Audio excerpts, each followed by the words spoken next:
Bonjour à tous. Alors aujourd'hui une petite vidéo pour montrer comment installer un lanterneau électrique avec un petit ventilateur intérieur. Parce que pendant les périodes de canicule c'est très très chaud et c'est vrai que mis à part une climatisation qui se branche électriquement, là on va poser un petit lanterneau qui fonctionnera uniquement sur batterie. Donc très économique évidemment. Alors moi j'ai pris un modèle avec une télécommande, mais il existe beaucoup de modèles où que vous avez soit les modèles à bouton ou les modèles à télécommande, voire même vocal. Il en existe aussi avec des ouvertures vocales ou des commandes aussi bien ventilation que aspiration. Voilà. Alors là c'est pour un camping-car référence le P730, son porteur Fiat Ducato 130 chevaux, multijet. Et donc la cellule, on est sur une, comme j'ai dit, une référence du pilote.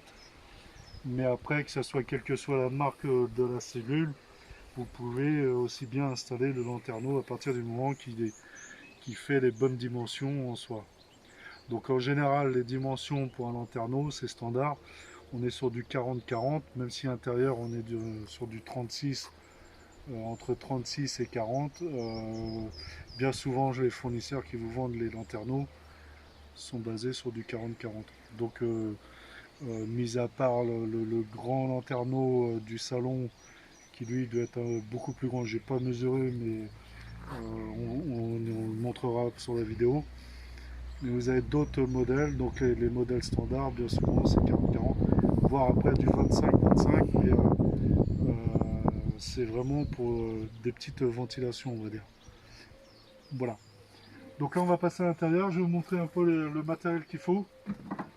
Les ouvertures standards par les concessionnaires font 40 cm par 40 cm, mais après, si vous n'avez pas d'ouverture, vous pouvez la faire vous-même avec une disqueuse. Il suffit de découper un 40 par 40 et vous installez après votre lanterneau. Là, dans mon cas, le lanterneau que j'ai commandé, donc comme j'ai dit, il fait 36 par 36. Donc il va falloir que je rajoute des tasseaux sur les côtés pour réduire l'ouverture de ma trémie. Et je vais vous montrer donc dans la vidéo comment je procède pour installer ces tasseaux et pour installer le nouveau lanterneau. Des outils minimum qu'il faut prévoir. Donc évidemment, il vous faut une visseuse, une perceuse visseuse. Il vous faut du câble électrique pour allonger le câble. Donc là, on est notamment sur du 2x75. Donc voilà, il n'en faut pas beaucoup, mais si votre câble est trop court, il faut le rallonger. Il faut un testeur électrique pour être sûr que le courant arrive bien sur les câbles électriques que vous allez reprendre. Un petit maillet, donc le maillet c'est mieux qu'un marteau, ce qui évite d'abîmer la carrosserie si vous ratez ou de taper et de tout casser. Un bout de sopalin, ça va être pour le nettoyage. Un rouleau de butyl. Alors, le rouleau de butyl, lui, c'est ce qui va permettre de faire l'étanchéité entre le lanterneau et la carrosserie du toit. Donc voilà, ça c'est très important. Je vous conseille de le prendre, de le commander avec votre lanterneau. C'est une option, c'est pas fourni avec le lanterneau. Mais pensez, voilà, donc là il est blanc évidemment. Il en existe du noir, il en existe d'autres couleurs certainement, mais moi j'ai pris en blanc parce que le lanterneau est blanc et que la carrosserie est blanche. Les quatre tasseaux, donc comme je vous ai dit, pour réduire l'ouverture. Les vis de fixation que je vais mettre pour fixer mes tasseaux sur la carrosserie pour pas que ça bouge. Quatre petites équerres. Euh, Vous avez le Sikaflex 521 UV, ce qui permet de faire l'étanchéité après autour du lanterneau. Et vous avez du Sikaflex, alors, du 11 FC. Ça, vous le trouvez dans tous les magasins de bricolage. Ça, c'est ce qui va me servir essentiellement de coller mes tasseaux sur ma trémie. Voilà. Ensuite, il vous faut une spatule pour nettoyer l'ancien silicone et pouvoir décoller avec le cutter qu'il va falloir couper autour de l'ancien lanterneau et puis pouvoir le décoller. Quelques petits forêts. Des dominos, ça c'est pour accorder électriquement évidemment. Le rouleau de scotch, je ne sais pas si je vais en avoir besoin, mais il est là en cas où. Des petits cavaliers pour attacher le câble le long de la trémie. et donc un crayon, un mètre, une pince à dénuder et une pince à bec. Et évidemment le cutter. Voilà. Donc on va passer sur le modèle, sur la pose. Donc sur le lanterneau que j'ai commandé, on a une ouverture qui fait 40 par 40 et l'ouverture intérieure, elle fait, on va le voir, elle fait 36 par 36 puisqu'il est au carré. Voilà, 36, 36. Voilà. Donc ça, évidemment, il va falloir mettre des tasseaux sur les côtés pour pouvoir le réduire, l'ouverture, et pouvoir installer le nouveau lanterneau. Voilà, donc là, on va passer sur la pose. Je vous conseille, c'est de protéger le matelas en dessous, parce qu'il y a des résidus qui vont tomber. Et si vous voulez pas vous faire engueuler à la fin de la vidéo, protégez quand même votre matelas. Donc là, on va démonter les petites vis de fixation.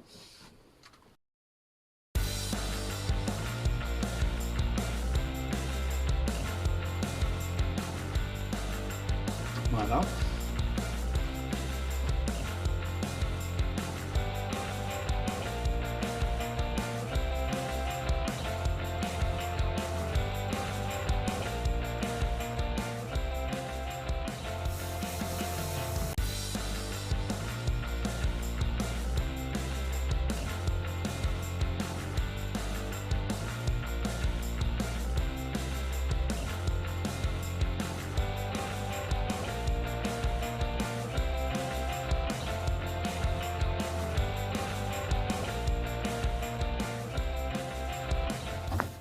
Voilà, en fait, il faut pour les enlever, il faut y aller vers l'extérieur. Donc de l'intérieur à l'extérieur, toujours, pour pouvoir déclipser. On le voit, les clips, ils sont là. Donc une fois que vous avez déclipsé, il faut d'abord enlever le côté, de la partie mécanique pour relever. Et après, vous le tirez vers l'arrière. Voilà. Donc voilà, le cache est enlevé. Donc surtout ne forcez pas, ça doit se retirer assez doucement, sans forcer. Ensuite on a des vis, voilà, saute de fil de prise, on en a deux notamment ici, et il y en a deux autres ici à l'intérieur.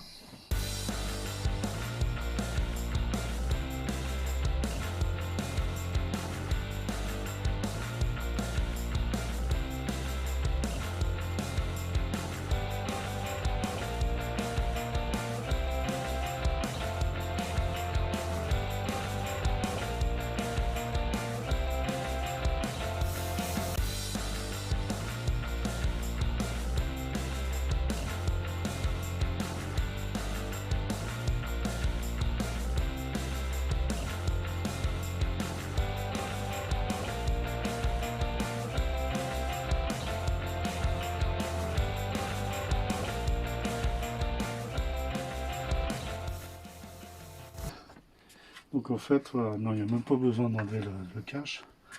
C'est juste un carré finalement qui vient se reprendre là-dessus. Voilà. Donc voilà, ça c'est la partie intérieure. On va éviter de mélanger les vis. Donc maintenant, on va enlever les parties qui maintiennent l'extérieur de l'intérieur. Donc là on a des petits crochets qu'on voit.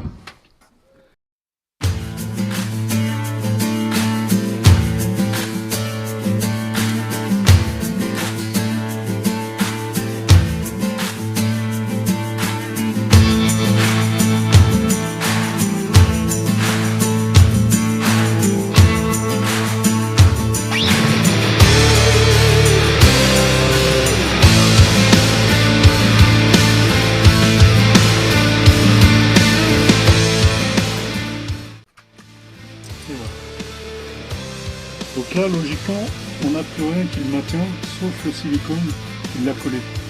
Donc on va aller sur l'extérieur. Donc là, on va enlever le silicone qui est autour, qui fait l'étanchéité de...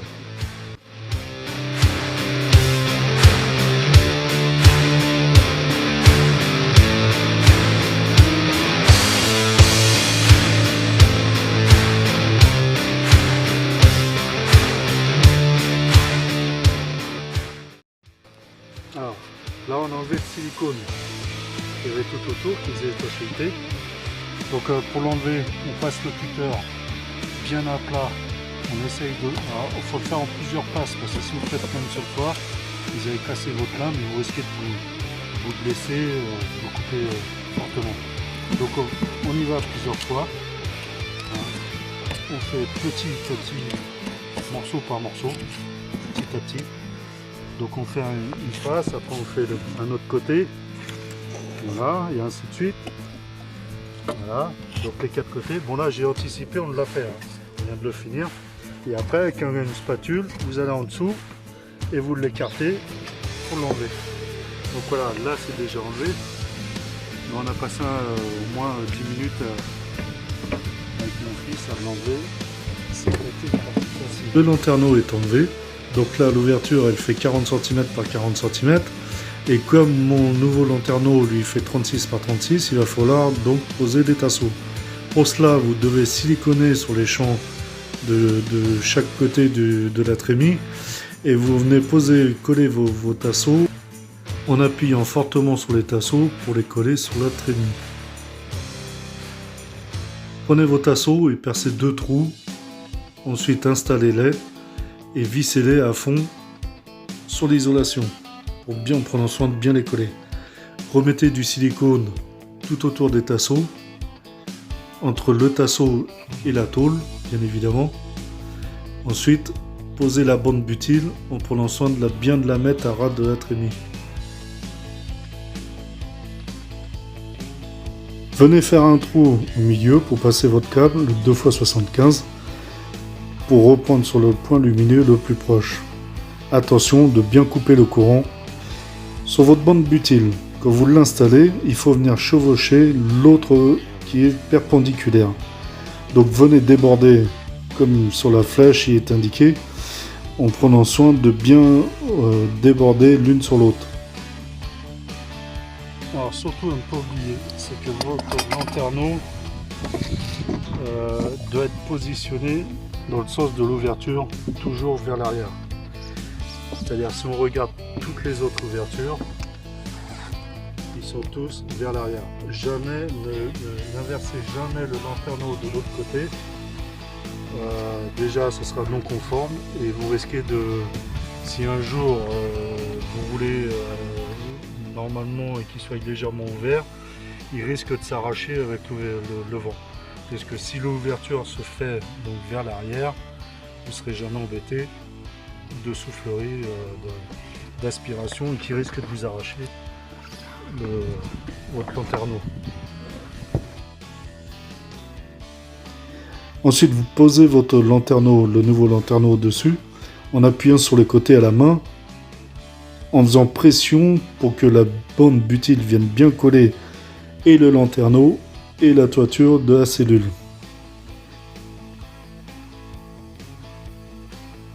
Avec un cutter, venez couper l'excédent de bande butyle tout autour de l'appareil en prenant soin de ne pas l'abîmer. Avec le Sikaflex 521 UV, mettez du silicone sur les 15 coins de l'appareil et lissez-le avec le doigt pour avoir une finition parfaite. Ensuite, mettez du silicone dans les trous de vis avant de les mettre, ces dernières, et vissez-les jusqu'au bout, jusqu'à ce que les silicones débordent de la tête de vis pour avoir une étanchéité impeccable, sans fuite. Donc allez jusqu'au bout, hein, comme vous pouvez le voir sur la vidéo. Voilà, mettez bien le silicone, que ça déborde, et ensuite venez mettre du Sikaflex toujours sur les têtes de vis. Voilà, même si c'est de l'inox, ça ne sera qu'une étanchéité parfaite. Voilà, maintenant il est temps de passer au branchement électrique.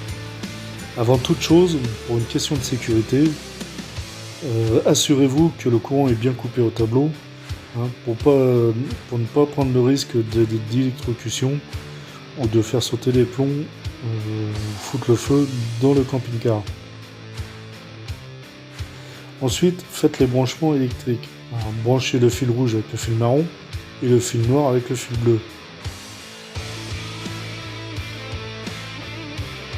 Ensuite, venez vous raccorder sur le lanterneau, sur le point lumineux le plus proche et faites les branchements donc électriques, toujours le fil marron avec le fil rouge et le fil noir avec le fil bleu. Voilà, donc là maintenant on va passer sur le capot de finition qui doit être réajusté par rapport à l'épaisseur du toit de la cellule. Donc pour cela vous mesurez l'écart entre le plafond et le bas du capot et vous tracez et vous recoupez avec une disqueuse proprement en faisant attention de ne pas se blesser. Donc moi je viens de le découper à mon atelier là évidemment parce que j'avais pas la disqueuse proche du camping-car. Donc je l'ai redécoupé et maintenant je vais pouvoir aller l'installer. Attention, dans mon cas, il a fallu que je rajoute 4 petits tasseaux de 15-15 et que je refasse le silicone parce que le capot est redépassé encore par rapport à l'épaisseur du plafond. Donc maintenant il va falloir faire les tests.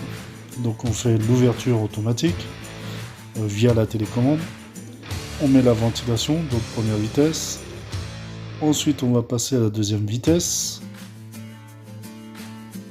puis la troisième, et enfin la quatrième. Donc, tout fonctionne bien.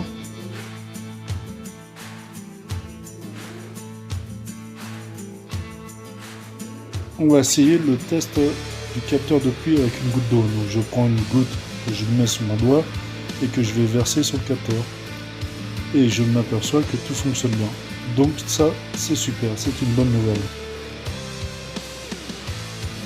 Maintenant, faisons le test à l'intérieur. Donc on fait l'ouverture automatique, via la télécommande toujours. Donc tout fonctionne bien. On met donc les vitesses d'aspiration. On va les mettre en route. Voilà, donc la première vitesse. Ensuite, on va passer à la deuxième vitesse. Et ainsi de suite. Donc, tout a l'air de bien fonctionner. La télécommande fonctionne bien. Très bien.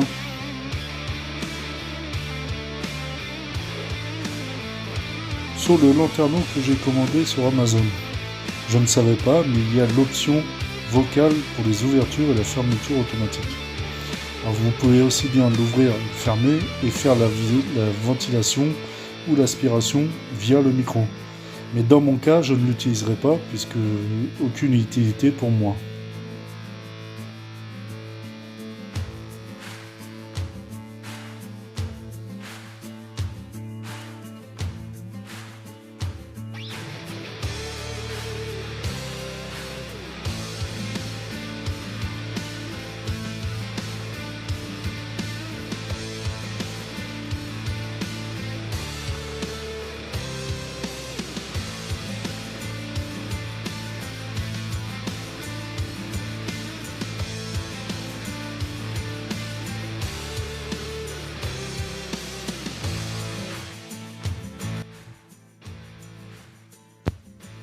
Et voilà, le lanterneau est posé, les essais sont effectués, et comme en ce moment il se met un petit peu à pleuvoir, ça va permettre de tester l'étanchéité. Mais vu le silicone que j'ai mis autour, plus la bande de butyl en dessous, j'ai pas de crainte à avoir là-dessus. Et je m'inquiète pas du tout. Donc sur une échelle de 1 à 10, 1 étant le petit bricolage du dimanche et 10 le pro du bricolage de l'intervention, je mettrais cette intervention à 8 facilement, parce qu'il y a quand même un peu de menuiserie à faire, de l'électricité évidemment, et de l'étanchéité à prévoir. Donc il faut vraiment être sûr de son intervention. Euh, il faut savoir que quand vous faites faire par une entreprise, un pro, effectivement, vous avez une garantie. C'est ce qu'il faut faire quand on est vraiment le petit bricoleur du dimanche et qu'on ne sait pas vraiment comment, par où attaquer. Maintenant, le gars qui s'est bien bricolé, moi ça fait 35 ans que je fais ça, donc je commence à avoir un petit peu de l'expérience là-dedans, dans ce domaine. Donc voilà, il faut vraiment faire son intervention par quelqu'un si vous n'êtes pas sûr de savoir le faire, ou sinon vous pouvez vous lancer en visionnant cette vidéo. N'oubliez pas de mettre un petit pouce en l'air hein, sur la fin de la vidéo. Et puis abonnez-vous à ma chaîne, hein, sachant qu'il y aura d'autres vidéos sur d'autres interventions, bricolage sur le camping-car essentiellement. Je vous remercie, je vous dis à bientôt. Allez, au revoir.